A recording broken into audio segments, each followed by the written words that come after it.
सूर्यनारायण वेदपारायण लोकरक्षामणि दैवचूडामणि सूर्यनारायण वेदपारायण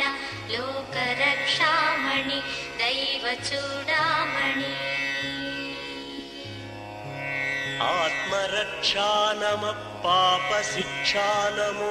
विश्वकर्ता नमो विश्वभर्ता नमो देवता चक्रवर्ती परब्रह्ममूर्ति त्रिलोकैकनाथादिनाथा महाभूतभेदंबुलं नीवयै ब्रोहुमेल्लप्पुडुं भास्करा हस्करा